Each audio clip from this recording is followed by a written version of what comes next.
ഈ ചിത്രങ്ങളിലേക്കൊന്ന് നോക്കൂ. എന്താണ് നിങ്ങൾക്ക് കാണാൻ കഴിയുന്നത്? കൂരിരുട്ടുള്ള ആകാശം, വായുവിൽ പാറി നടക്കുന്ന അജ്ഞാതമായ പൊടിപടലങ്ങൾ, മരച്ചില്ലകൾ. ഒറ്റ നോട്ടത്തിൽ ഇതൊക്കെ തീർത്തും അർത്ഥശൂന്യമാണെന്ന് തോന്നാം, അല്ലേ?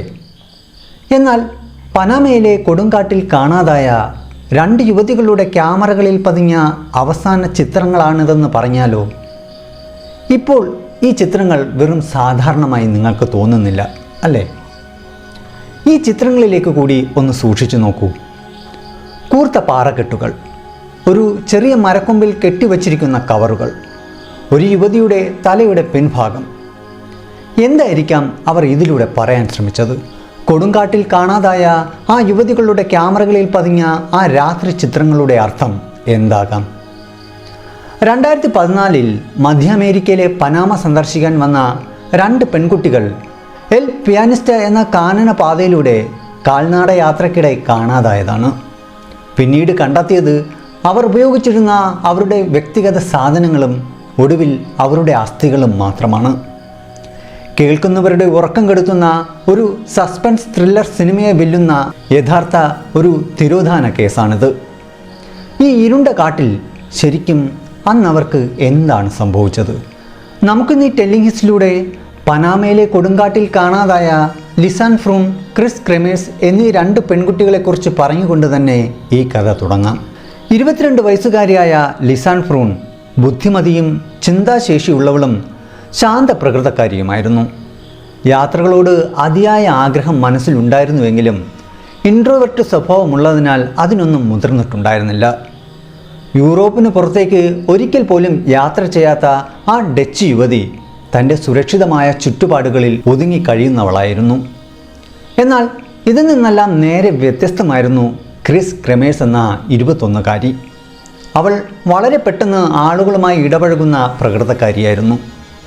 വ്യത്യസ്തമായ ജീവിത രീതികളെക്കുറിച്ച് അറിയാൻ അവൾക്ക് വലിയ താല്പര്യമായിരുന്നു. മാത്രമല്ല, അവൾ മുൻപ് കുടുംബാംഗങ്ങൾക്കൊപ്പം പെറുവിലൊക്കെ യാത്ര ചെയ്തിട്ടുണ്ടായിരുന്നതിനാൽ തന്നെ ലാറ്റിൻ അമേരിക്കൻ നാടുകളോടും അവിടുത്തെ സാംസ്കാരിക സാമൂഹിക വിഷയങ്ങൾ കൂടുതൽ അറിയുന്നതിനും അവളിൽ വളരെ ആവേശമുണ്ടാക്കിയിരുന്നു. നെതർലാൻഡിലെ അമർസ്ഫോർട്ട് എന്ന സ്ഥലത്താണ് ഇരുവരും ജനിച്ചു വളർന്നത്. അവർ ഒരുമിച്ച് ജോലി ചെയ്തിരുന്ന ഒരു കഫേ റെസ്റ്റോറൻറ്റിൽ വച്ചാണ് ഇരുവരും ആദ്യമായി കണ്ടുമുട്ടുന്നത്. കഴിഞ്ഞ 4 വർഷമായി അവർ വളരെ അടുത്ത സുഹൃത്തുക്കളായിരുന്നു. കോളേജ് പഠനമെല്ലാം കഴിഞ്ഞ് തങ്ങളുടെ പഠന മേഖലയുമായി യാതൊരു ബന്ധവുമില്ലാത്ത ഒരു ജോലി ചെയ്ത് ഭാവിയെക്കുറിച്ച് വലിയ ഉറപ്പൊന്നുമില്ലാതെ നിൽക്കുന്ന ഒരു യൗവന കാലത്തായിരുന്നു അവരിരുവരും. അങ്ങനെ ഇരിക്കെ ഒരു ദിവസത്തെ സംസാരത്തിനിടയിലാണ് മധ്യ അമേരിക്കയിലുള്ള പനാമയിലേക്ക് ഒരു യാത്ര പോയാലോ എന്ന ആശയം ക്രിസ് മുന്നോട്ട് വയ്ക്കുന്നത്. അതുവരെയും രാജ്യത്തിന് പുറത്ത് യാത്ര ചെയ്തിട്ടില്ലാത്ത ലിസാൻ ഫ്രൂണിനും അതൊരു ആവേശമായി. ദിവസങ്ങൾ കടന്നു പോകുന്തോറും ഈ യാത്രയ്ക്കുള്ള പണം അവർ ഒരുമിച്ച് സ്വരൂപിക്കാൻ തുടങ്ങി. അങ്ങനെ നെതർലാൻഡിൽ തന്നെയുള്ള ഒരു ട്രാവൽ ഏജൻസിയെ അവർ കണ്ടെത്തുകയും അവരുടെ സഹായത്തോടെ പനാമയിൽ 6 ആഴ്ച നീണ്ടു നിൽക്കുന്ന യാത്രയ്ക്കും 2 ആഴ്ചത്തെ ഒരു സ്പാനിഷ് ഭാഷാ കോഴ്സിനും ചേരാൻ തീരുമാനിക്കുകയും ചെയ്തു. താമസ സൗകര്യത്തിന് പകരമായി സന്നദ്ധ സേവനം നടത്തുന്നത് പോലെ കുട്ടികളുടെ ഒരു സ്കൂളിൽ ഇംഗ്ലീഷ് പഠിപ്പിക്കാമെന്ന ഒരു വോളണ്ടിയർ ജോലിയും അവർ അവിടെ കണ്ടെത്തിയിരുന്നു.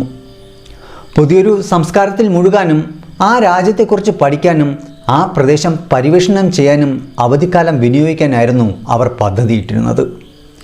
ഈ ആശയം അവർക്ക് വളരെ ഇഷ്ടപ്പെട്ടു. അവിടുത്തെ കുട്ടികൾക്ക് കളിപ്പാട്ടങ്ങൾ വാങ്ങാനായി അവർ സുഹൃത്തുക്കളിൽ നിന്നും കുടുംബാംഗങ്ങളിൽ നിന്നും പണം സ്വരൂപിച്ചു. യാത്രയ്ക്കുള്ളതെല്ലാം അവർ മുൻകൂട്ടി പ്ലാൻ ചെയ്തിരുന്നു. ഇനി ഒന്നും പിഴയ്ക്കില്ല എന്നവർക്ക് ഉറപ്പായിരുന്നു. 2014 മാർച്ച് 15 അവർ തങ്ങളുടെ യാത്ര ആരംഭിച്ചു. പെൺകുട്ടികൾ തമ്മിൽ വർഷങ്ങളുടെ സൗഹൃദങ്ങൾ ഉണ്ടായിരുന്നിട്ടും അവരുടെ മാതാപിതാക്കൾ പരസ്പരം അറിയുമായിരുന്നില്ല. തങ്ങളുടെ മക്കളെ യാത്ര അയക്കാൻ എത്തിയ ആ വിമാനത്താവളത്തിൽ വച്ചാണ് ആ 2 പേരുടെയും പാരൻസുകൾ തമ്മിൽ ആദ്യമായി കണ്ടുമുട്ടുന്നത് തന്നെ. എല്ലാവരും വലിയ ആവേശത്തിലായിരുന്നു.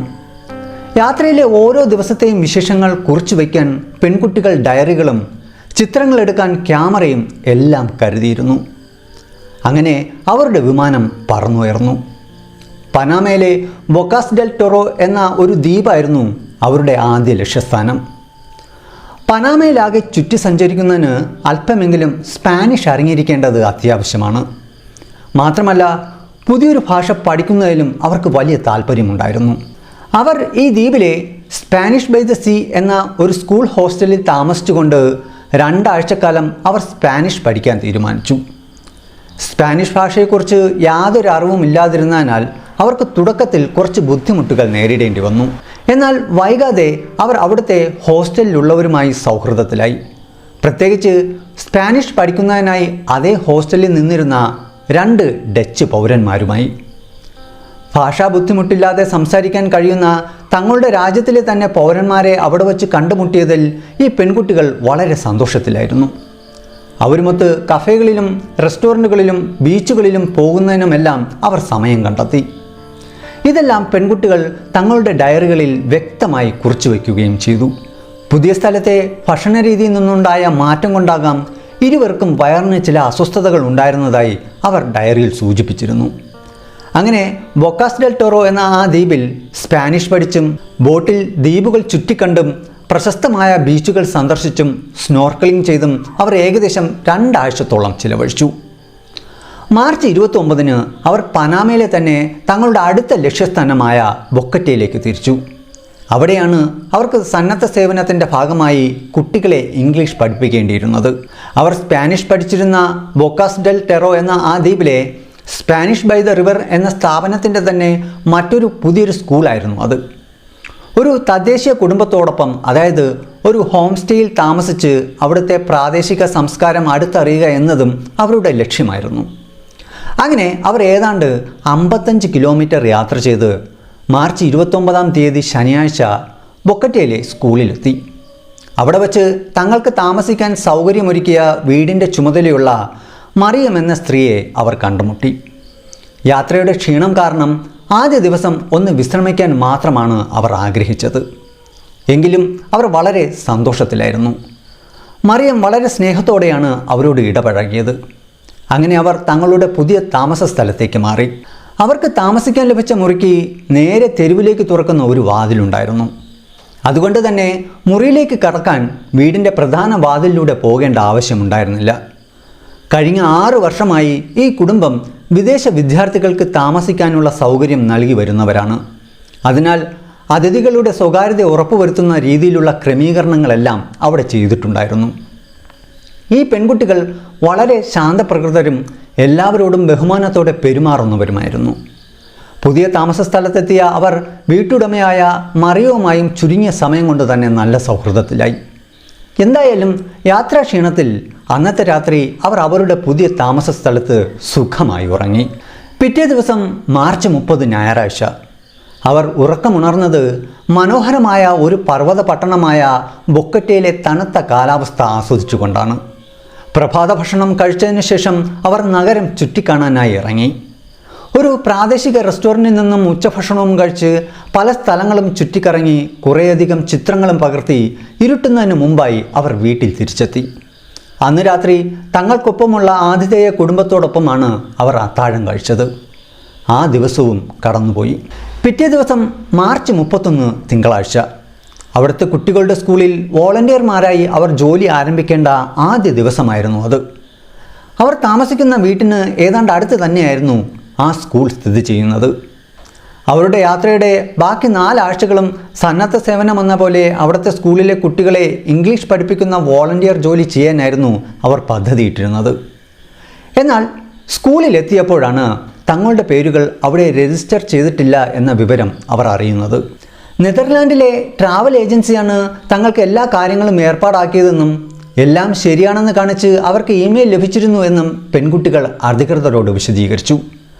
എന്നാൽ എന്തൊക്കെയോ സാങ്കേതിക കാരണങ്ങളാൽ അത് നടപ്പിലായിരുന്നില്ല. മാത്രമല്ല ഈ ആഴ്ചത്തേക്ക് ആ സ്ഥാനത്തേക്ക് മറ്റു പലരും വന്നിട്ടുണ്ടായിരുന്നു. ആയതിനാൽ സ്കൂൾ അധികൃതർ അവർക്ക് അടുത്ത തിങ്കളാഴ്ച മുതൽ വോളണ്ടിയർ ജോലി ചെയ്യാനുള്ള അവസരങ്ങൾ ക്രമീകരിച്ചു. പനാമയിൽ തങ്ങളുടെ 6 ആഴ്ചകൾ എല്ലാം കൃത്യമായി പ്ലാൻ ചെയ്തു വന്ന ആ പെൺകുട്ടികൾക്ക് ഒടുവിൽ ഇങ്ങനെ ഒരു സാഹചര്യത്തെ നേരിടേണ്ടി വന്നു. അവർക്ക് ഒരാഴ്ച വെറുതെ നഷ്ടപ്പെടാൻ പോവുകയായിരുന്നു. ഇത് വളരെ നിരാശാജനകമാണെന്ന് പറഞ്ഞ് ലിസാൻ തൻ്റെ മാതാപിതാക്കൾക്ക് ഒരു സന്ദേശം അയക്കുക പോലും ഉണ്ടായി. പെൺകുട്ടികൾ എല്ലാ ദിവസവും തങ്ങളുടെ മാതാപിതാക്കളെ വീഡിയോ കോൾ ചെയ്യാറുണ്ടായിരുന്നു. കൂട്ടത്തിൽ ക്രിസ് അവളുടെ കാമുകനെയും വിളിച്ചിരുന്നു. എന്തായാലും ആ ആഴ്ചത്തെ സമയം തങ്ങൾക്ക് നഷ്ടപ്പെടാൻ പോവുകയാണെന്ന് അവർക്ക് മനസ്സിലായി. അങ്ങനെ ലഭിച്ച ഈ ഒഴിവു സമയം ചിലവഴിക്കാനായി ആ പ്രദേശത്ത് ചെയ്യാൻ കഴിയുന്ന യാത്രകളെക്കുറിച്ച് അവർ അന്വേഷിക്കുകയും വളരെ കൗതുകകരമായ ഒരു ട്രക്കിംഗ് റൂട്ട് കണ്ടെത്തുകയും ചെയ്തു. എൽ പിയാനിസ്റ്റ ട്രെയിൽ എന്നായിരുന്നു അതിൻ്റെ പേര്. ഒരു അഗ്നിപർവ്വതത്തിൻ്റെ മുകളിലേക്ക് കയറി ചെന്ന് അവിടെ നിന്നാൽ നഗരത്തിൻ്റെ 360 ഡിഗ്രിയുള്ള മനോഹരമായ ദൃശ്യങ്ങൾ കാണാൻ സാധിക്കുന്ന കുന്നും താഴ്വരകളും നിറഞ്ഞ വനത്തിലൂടെ ഏതാണ്ട് 8 കിലോമീറ്റർ ദൈർഘ്യമുള്ള ഒരു ട്രക്കിംഗ് സ്പോട്ടായിരുന്നു അത്. പിറ്റേ ദിവസം ഏപ്രിൽ 1 ഹോം സ്റ്റേ നടത്തുന്ന മറിയം അത് രാവിലെ എഴുന്നേറ്റ് അവർക്കുള്ള പ്രഭാത ഭക്ഷണം തയ്യാറാക്കി വെച്ച ശേഷം ജോലിക്ക് പോയി. പെൺകുട്ടികൾ ഉറക്കമുണർന്ന് പ്രഭാത ഭക്ഷണം കഴിച്ച് ബാക്ക് പാക്കുകളും ഷോർട്ട് വസ്ത്രങ്ങളും ധരിച്ച് പുറത്തേക്കിറങ്ങി. ഇത് മുതൽക്കാണ് ആരെയും അതിശയിപ്പിക്കുന്ന ദുരൂഹതകൾ തുടങ്ങുന്നത്.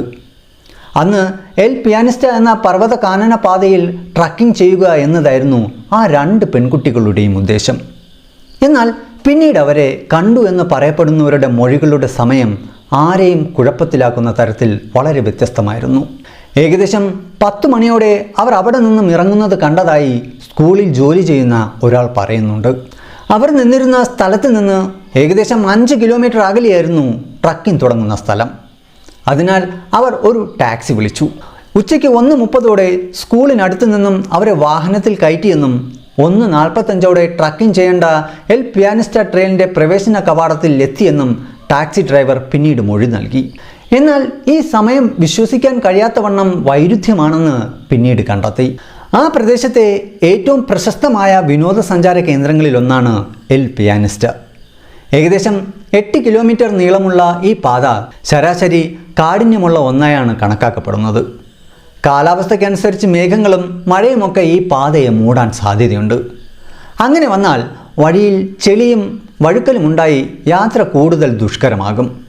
അവിടുത്തെ അഗ്നിപർവ്വതം സ്ഥിതി ചെയ്യുന്ന പ്രദേശം ഏകദേശം 2000 അടി ഉയരത്തിലാണ് സ്ഥിതി ചെയ്യുന്നത്. എങ്കിലും ഈ പാത വളരെ കൃത്യമായി അടയാളപ്പെടുത്തിയതും സുരക്ഷിതവുമാണ്. അവിടെ ഒരാൾക്ക് വഴിതെറ്റിപ്പോകാൻ അത്ര സാധ്യതയില്ല.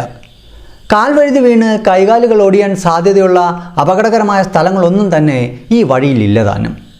ഒരു ഗൈഡിൻ്റെ സഹായമില്ലാതെ തന്നെ പതിവായി സഞ്ചാരികൾ ഈ വഴിയിലൂടെ യാത്ര ചെയ്യാറുണ്ടെന്നും പറയപ്പെടുന്നു. അന്നേ ദിവസം അവിടുത്തെ കാലാവസ്ഥയും വളരെ മികച്ചതായിരുന്നു.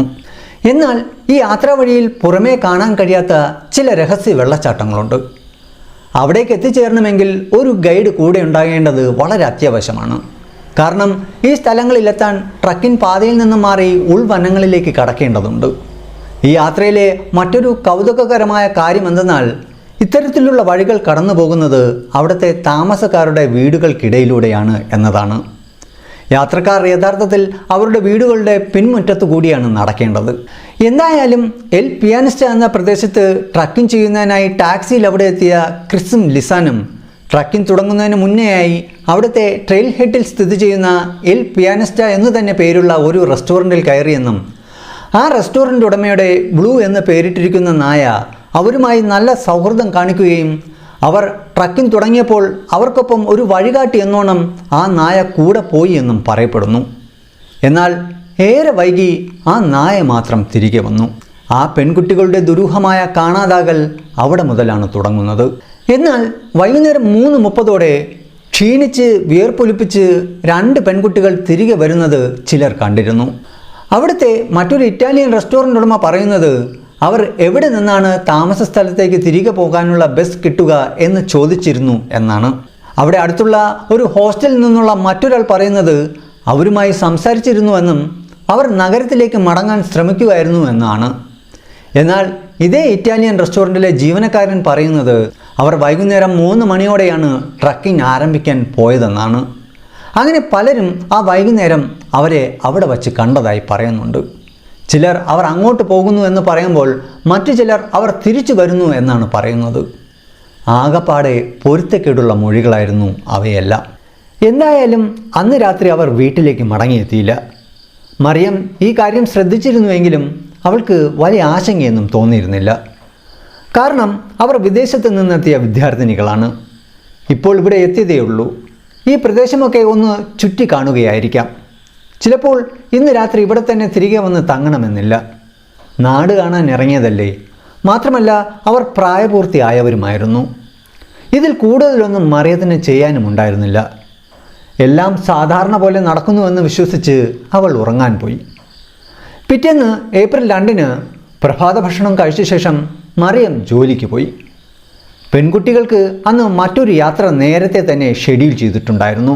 അന്നത്തെ ആഴ്ച പെൺകുട്ടികൾക്ക് സ്കൂളിൽ ജോയിൻ ചെയ്യാൻ കഴിയാത്ത സാഹചര്യം ഉണ്ടായിരുന്നതിനാലും ആ സ്ഥലം പുതിയതായിരുന്നതിനാലും അന്ന് ആ സ്പാനിഷ് സ്കൂൾ അധികൃതരുടെ സഹായത്തോടെ ഫെലിസിയാനോ ഗോൺസാലസ് എന്ന പ്രാദേശിക ഗൈഡിനെ വിളിച്ച് ഏപ്രിൽ 2 രാവിലെ 8 മണിക്ക് പുറപ്പെടുന്ന ഒരു യാത്ര ബുക്ക് ചെയ്തിട്ടുണ്ടായിരുന്നു.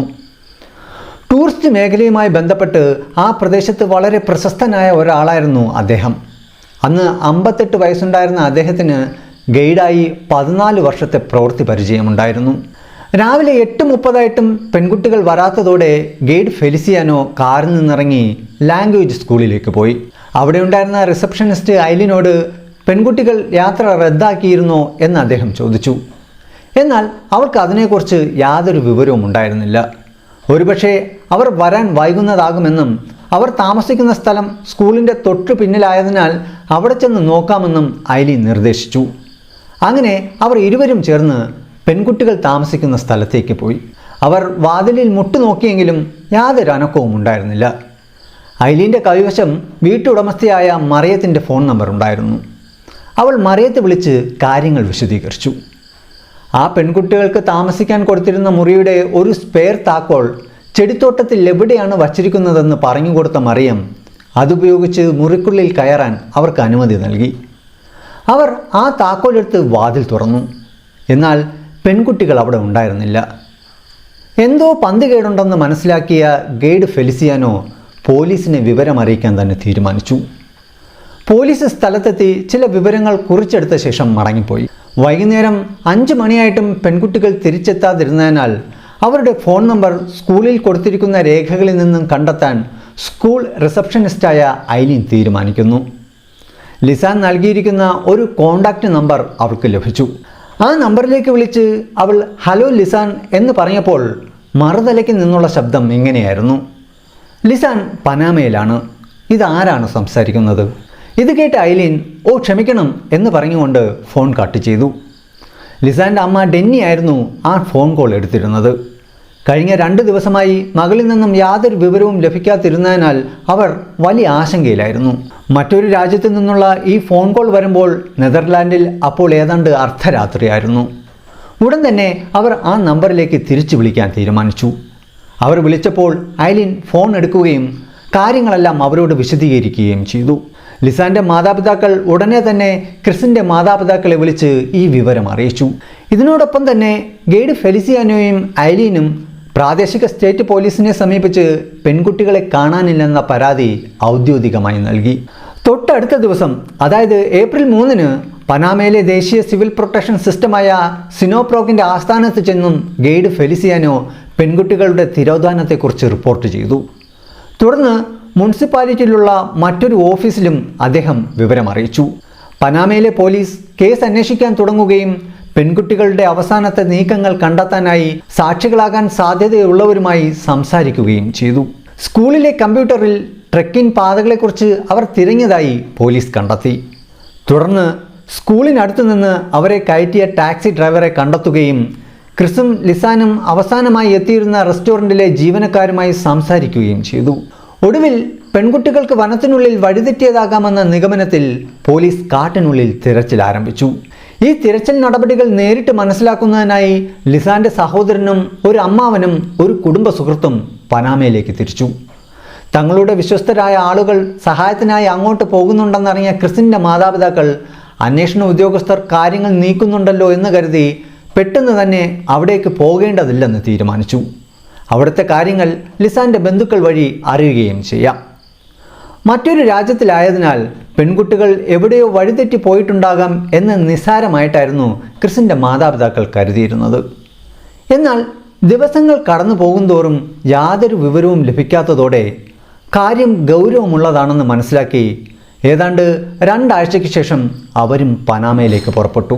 പനാമയിലെത്തിയ ക്രിസിൻ്റെ മാതാപിതാക്കൾ ആ 2 പെൺകുട്ടികളും കാണാതായ എൽ പിയാനിസ്റ്റിൽ ട്രക്കിംഗ് നടത്തി. ആ വഴി അത്ര ദുഷ്കരമല്ലെന്നും ക്രിസ് ഒരിക്കലും പ്രധാന പാതയിൽ നിന്ന് മാറി നടക്കുമെന്ന് തങ്ങൾ കരുതുന്നില്ലെന്നും അവർ വ്യക്തമാക്കി. ഗൈഡുകളുടെ സഹായത്തോടെയാണ് ക്രിസിൻ്റെ മാതാപിതാക്കൾ ആ ട്രക്കിംഗ് പാത മുഴുവൻ സഞ്ചരിച്ചത്. ആ ഗൈഡുകളിൽ ഒരാൾ ഗൈഡ് ഫെലിസിയാനോ ആയിരുന്നു. പ്രാദേശിക പോലീസിൻ്റെയും തദ്ദേശീയമായ ജനങ്ങളുടെ ഭാഗത്തു നിന്നും ലഭിച്ച പിന്തുണയിൽ തങ്ങൾ തികച്ചും തൃപ്തരാണെന്ന് മാതാപിതാക്കൾ പറഞ്ഞു. വളരെ വലിയൊരു സംഘം ആളുകൾ ഈ തിരച്ചിലിൽ പങ്കാളികളായി. വനമേഖലയ്ക്ക് മുകളിലൂടെ ഹെലികോപ്റ്റർ ഉപയോഗിച്ചും അവർ തിരച്ചിൽ നടത്തി. തുടർന്ന് കുടുംബാംഗങ്ങൾ പ്രൈവറ്റ് ഡിറ്റക്റ്റീവിനെ നിയമിക്കുകയും തിരച്ചിലിനായി ഹോളണ്ടിൽ നിന്നും പരിശീലനം ലഭിച്ച നായ്ക്കളെ കൊണ്ടുവരാൻ അഭ്യർത്ഥിക്കുകയും ചെയ്തു. ഡച്ച് സർക്കാരിൻ്റെ അനുമതിയോടെ 18 പേരും 12 നായ്ക്കളും അടങ്ങുന്ന ഒരു സംഘം നെതർലാൻഡിൽ നിന്ന് പനാമയിലെത്തി. പനാമയിൽ നിന്നുള്ള അന്വേഷണ സംഘത്തിൽ എത്ര പേരുണ്ടായിരുന്നുവെന്ന് കണക്കാക്കാൻ പോലും കഴിയുമായിരുന്നില്ല. നിർണായകമായ എന്തെങ്കിലും വിവരം നൽകുന്നവർക്ക് $30,000 പാരിതോഷികം നൽകുമെന്ന് കുടുംബം പ്രഖ്യാപിച്ചു. എന്നാൽ ആഴ്ചകൾ കടന്നുപോയിട്ടും നിർഭാഗ്യവശാൽ ആർക്കും ഒന്നും കണ്ടെത്താനായില്ല.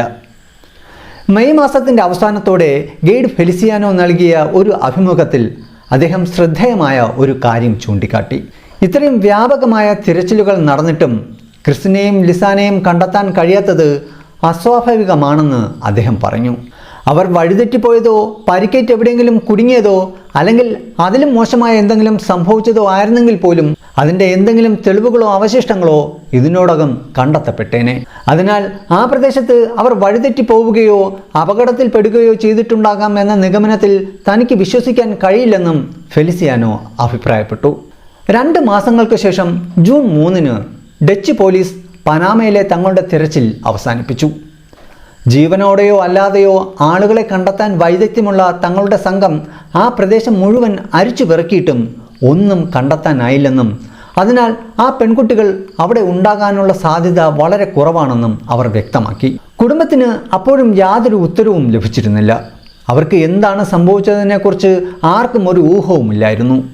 അങ്ങനെ തിരച്ചിലുകൾ അവസാനിപ്പിച്ച് ഏകദേശം 2 ആഴ്ചകൾക്ക് ശേഷം, അതായത് ക്രിസും ലിസാനും മിസ്സിംഗ് ആയി കൃത്യം 74-ാം ദിവസം ജൂൺ 14-ന് ആ കേസിനെ ആകെ മാറ്റിമറിക്കുന്ന ഒരു നിർണായക സൂചന ലഭിച്ചു. അന്വേഷണത്തിന് വീണ്ടും ജീവൻ വയ്ക്കുകയാണ്. ഈ കേസിനെ കൂടുതൽ ദുരൂഹമാക്കിക്കൊണ്ട് അന്ന് പോലീസിന് ഒരു ഫോൺ കോൾ ലഭിച്ചു. ആൾട്ടോ റൊമേറോ എന്ന ഗ്രാമത്തിലെ തദ്ദേശവാസിനിയായ ഒരു സ്ത്രീയായിരുന്നു അത്.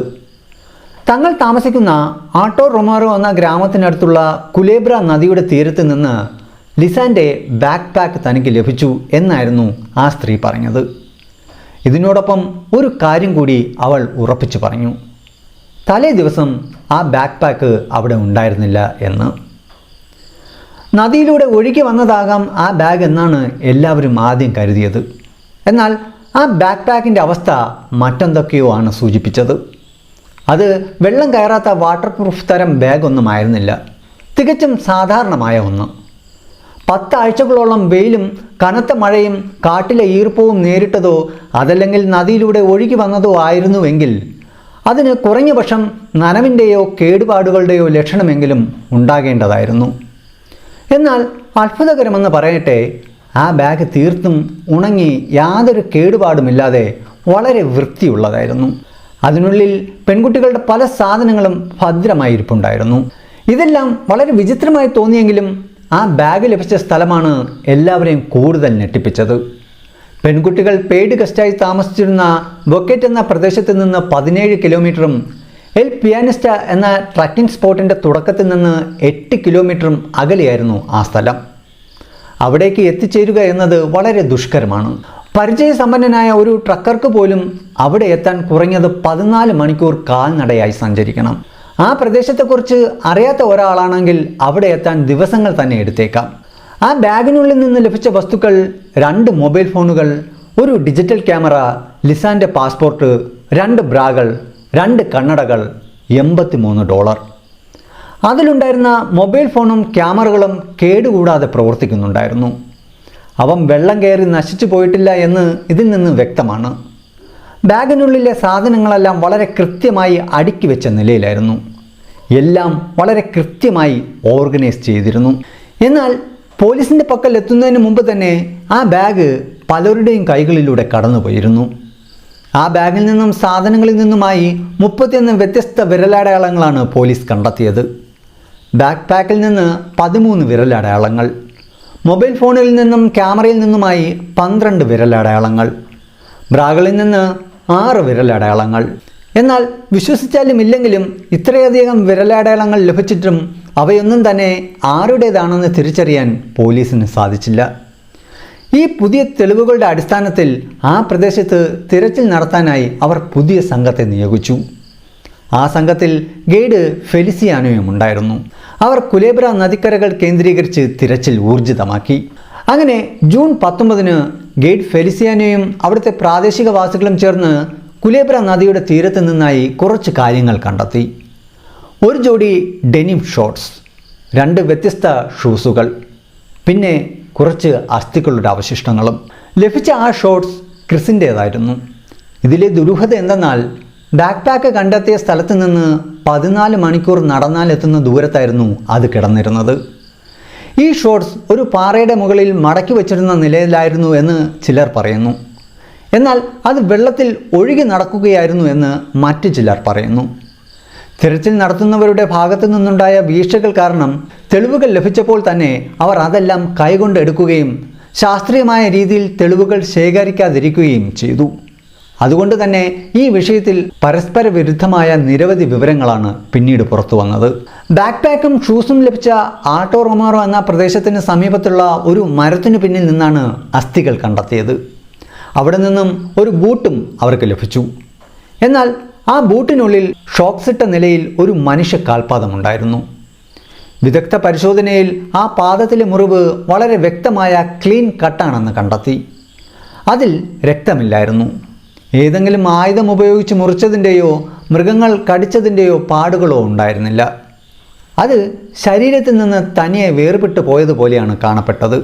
ലഭിച്ച അസ്ഥികളിൽ നടത്തിയ DNA പരിശോധനയിൽ ഒരു വാരിയലും വെടിപ്പലും ക്രിസിൻ്റേതാണെന്നും ആ കാൽപാദം ലിസാനിൻ്റേതാണെന്നും സ്ഥിരീകരിച്ചു.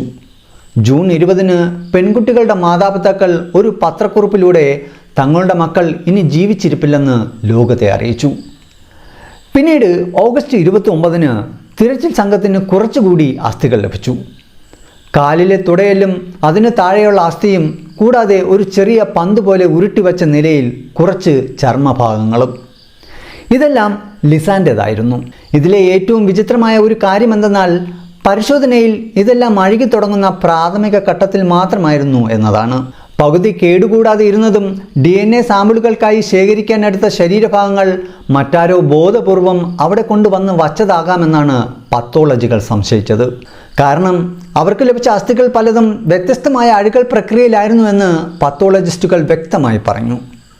ലിസാൻ്റെ അസ്ഥികൾ അഴുകി തുടങ്ങുന്ന ആദ്യ ഘട്ടത്തിലായിരുന്നപ്പോൾ ക്രിസിൻ്റെ അസ്ഥികൾ അതിവേഗം അഴുകി പൊടിയുന്ന അഡ്വാൻസ് സ്റ്റേജ് ഓഫ് ഡീകമ്പോസിഷൻ അവസ്ഥയിലായിരുന്നു. ക്രിസിൻ്റെ അസ്ഥികൾക്ക് എന്തോ രാസപ്രക്രിയ സംഭവിച്ചിട്ടുണ്ടെന്ന് അവർക്ക് ചില തെളിവുകൾ ലഭിച്ചു.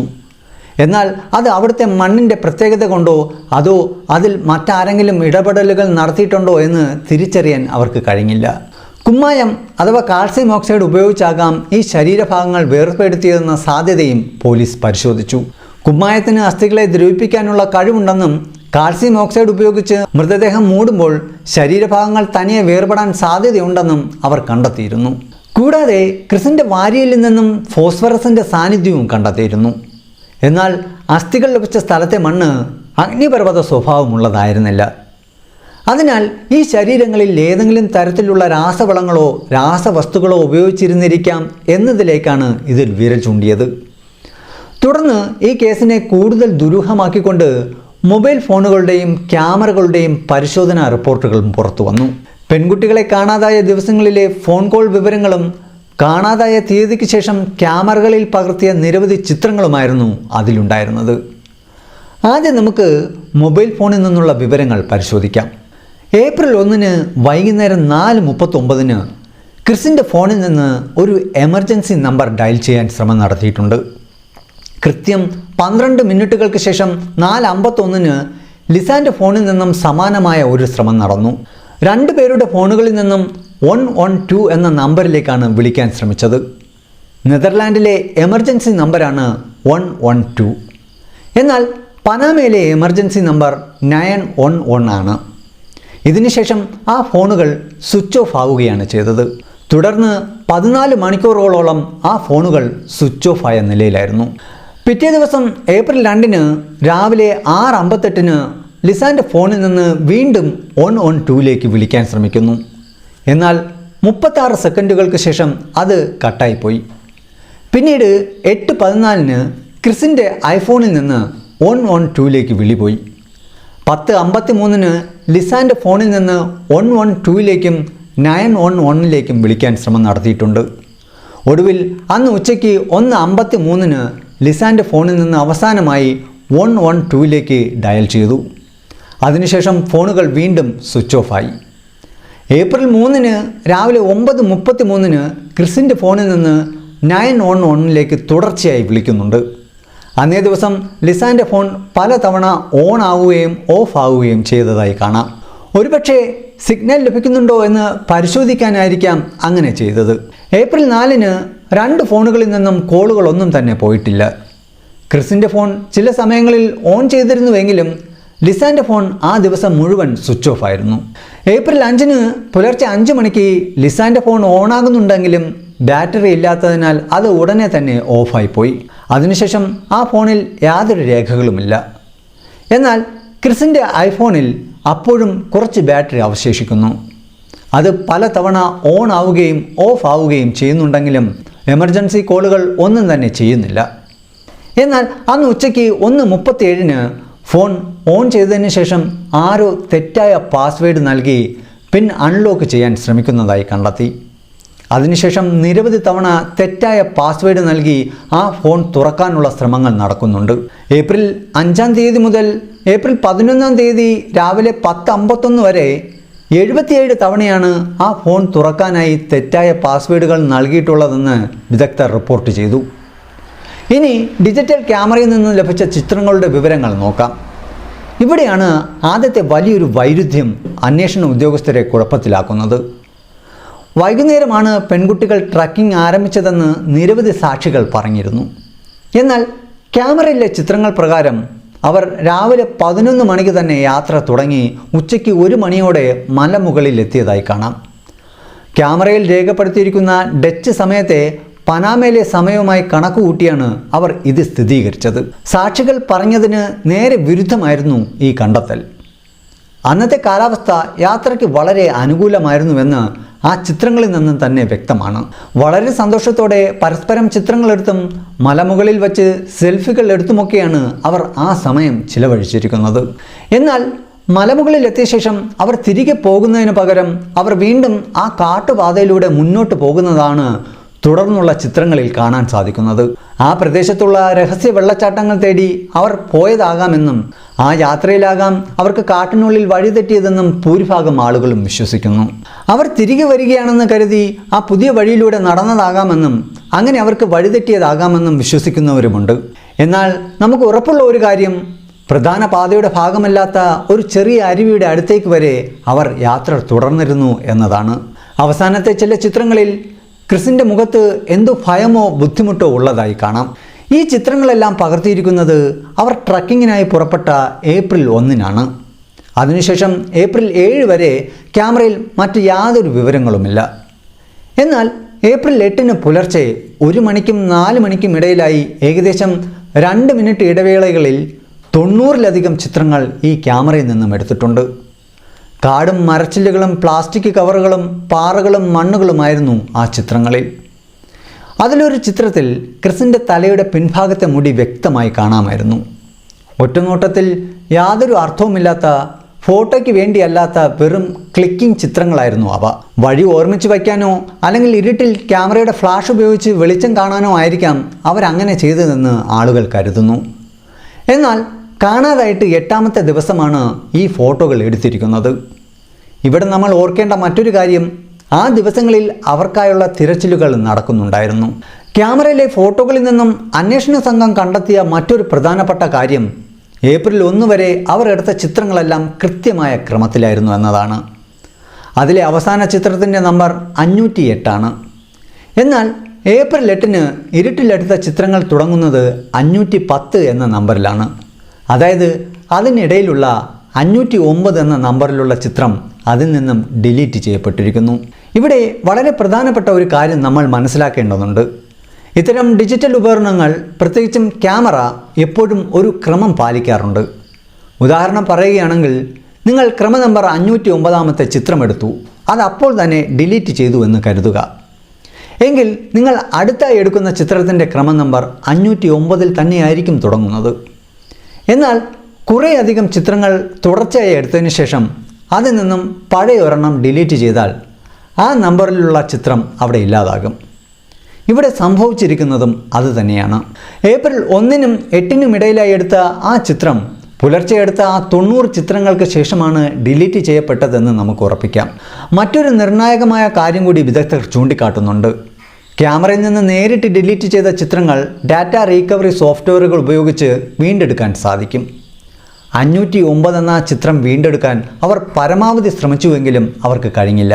അതിൽ നിന്നും ആ ചിത്രം ഒരു കമ്പ്യൂട്ടറിൻ്റെ സഹായത്തോടെയാണ് എന്നേക്കുമായി മായ്ച്ചു കളഞ്ഞതെന്ന നിഗമനത്തിൽ അവർ എത്തിച്ചേർന്നു.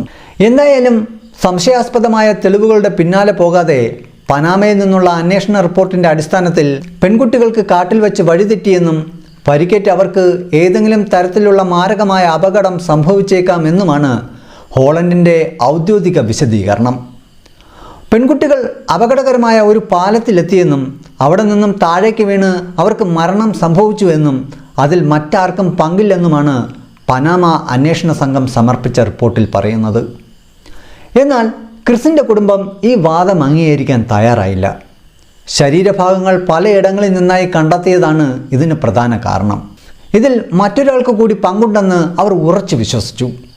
ഇതൊരു അപകട മരണമല്ല, മറിച്ച് ഇതൊരു കൊലപാതകമാണെന്നും അന്വേഷണം തുടരണമെന്നും അവർ ആവശ്യപ്പെട്ടു.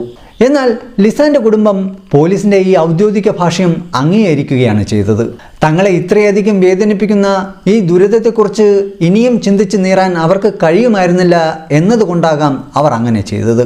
ഈ കേസ് നിരവധി സംശയങ്ങളും ചോദ്യങ്ങളും ബാക്കിയാക്കുന്നുണ്ട്. ഉത്തരങ്ങൾ വ്യക്തമല്ലാത്തപ്പോൾ പല ചോദ്യങ്ങളും നമ്മുടെ മനസ്സിലേക്ക് കടന്നു വരും. ക്യാമറയിലെ 509 എന്ന ആ കാണാതായ ചിത്രം എവിടെ പോയി? ഇരുട്ടിൽ ആരാണ് ആ ചിത്രങ്ങൾ എടുത്തത്? അവർ എവിടെയായിരുന്നു? ആരാണ് മൊബൈൽ ഫോൺ തെറ്റായ പാസ്വേഡുകൾ നൽകി തുറക്കാൻ ശ്രമിച്ചത്? നദിക്കരയിൽ ബാക്ക് പാക്ക് കണ്ടെത്തിയ സ്ത്രീ തലേ ദിവസം ആ ബാക്ക് പാക്ക് അവിടെ ഉണ്ടായിരുന്നില്ല എന്ന് പറയുന്നു.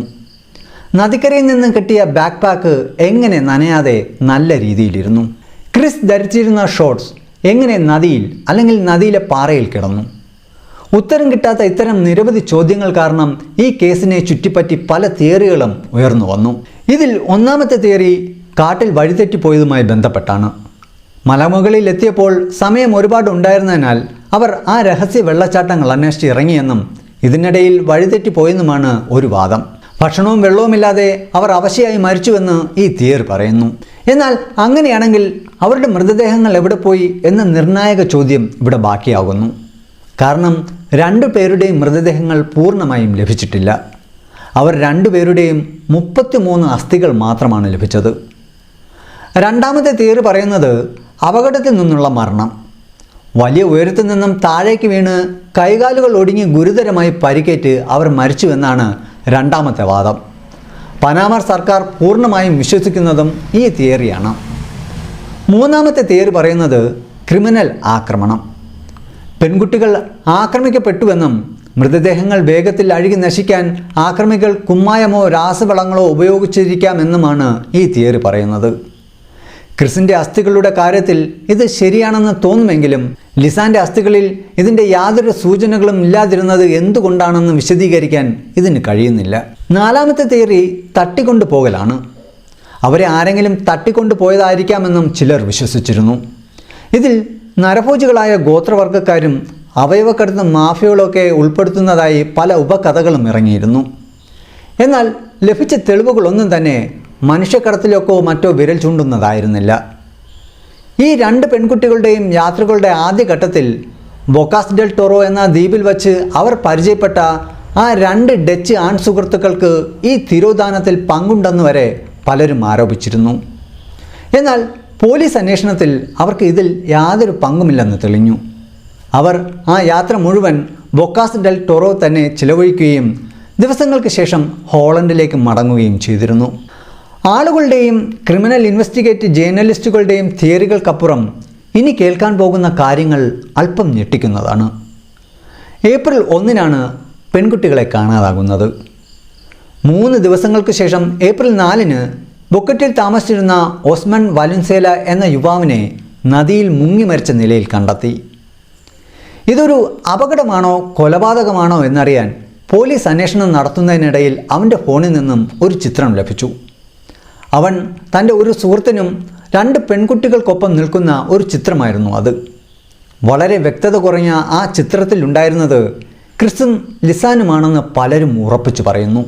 ആ ഫോട്ടോയിലുള്ള രണ്ടാമത്തെ യുവാവല്ലാതെ അവനെയും പെൺകുട്ടികളെയും ഗുണ്ടാസംഘം എവിടെയെങ്കിലും വച്ച് കണ്ടുമുട്ടിയേക്കാമെന്നും അവർ അവനെ കൊലപ്പെടുത്തുകയും പെൺകുട്ടികളെ അപായപ്പെടുത്തുകയും ചെയ്തേക്കാമെന്നാണ് ആളുകൾ കരുതുന്നത്.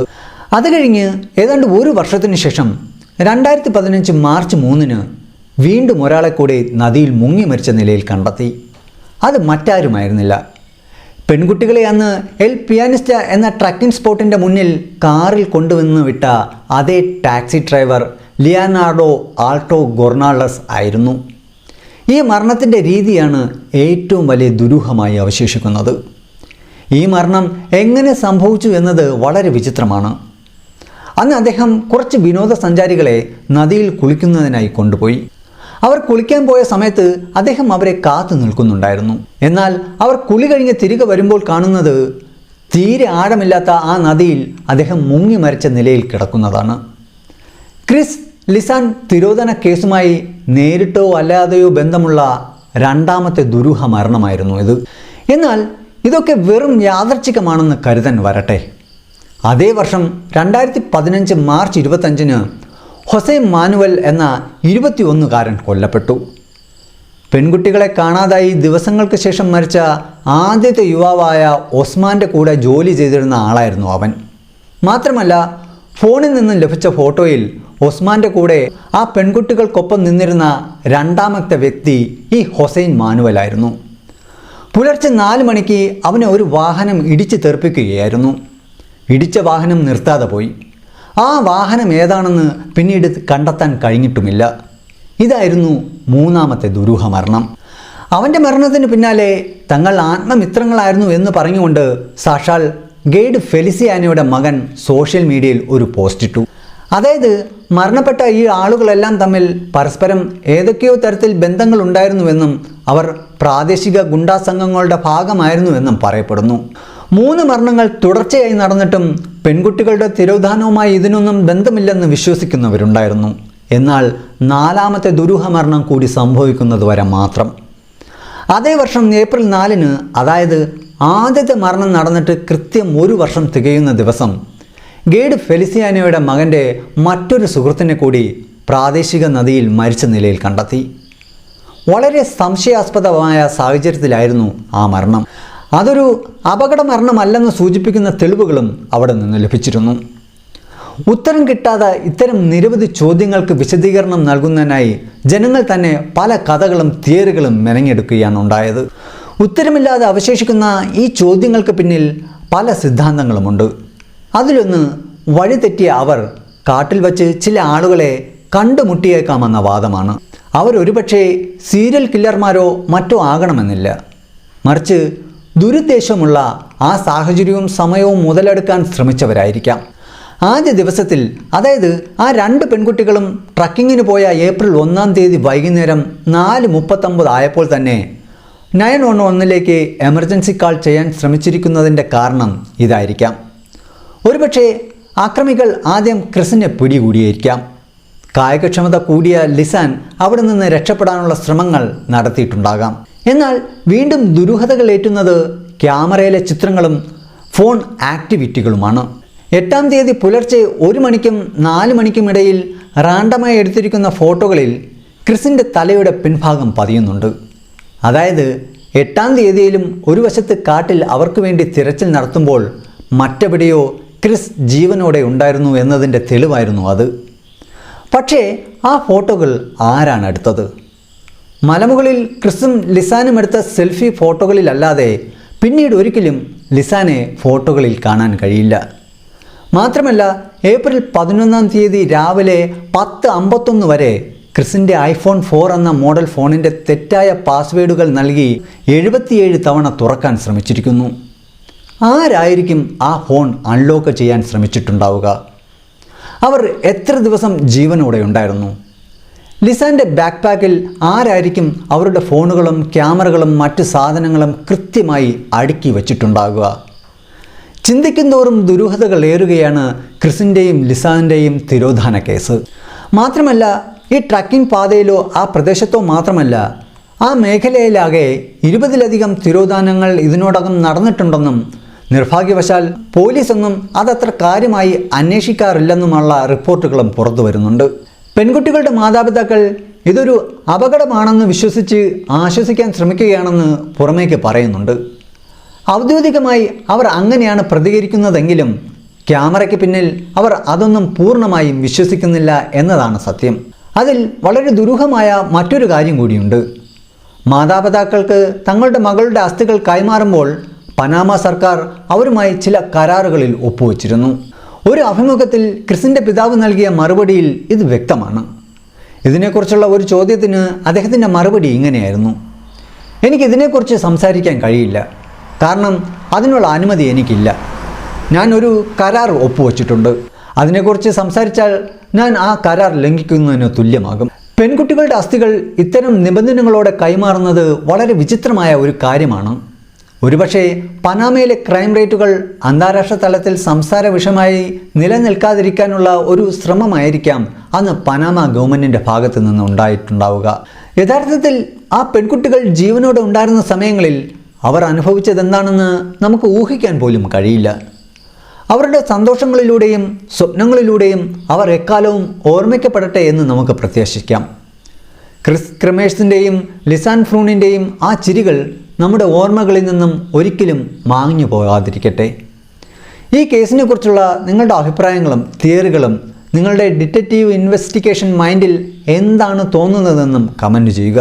ഈ വീഡിയോ നിങ്ങൾക്ക് ഇഷ്ടപ്പെട്ടു എന്ന് കരുതുന്നു. ഈ വീഡിയോയെക്കുറിച്ചുള്ള നിങ്ങളുടെ അഭിപ്രായങ്ങളും നിർദ്ദേശങ്ങളും കമൻറ്റ് ചെയ്യാൻ മറക്കരുത്.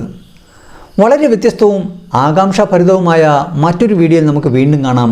അതുവരെയ്ക്കും it's me Aneesh Robinson signing of.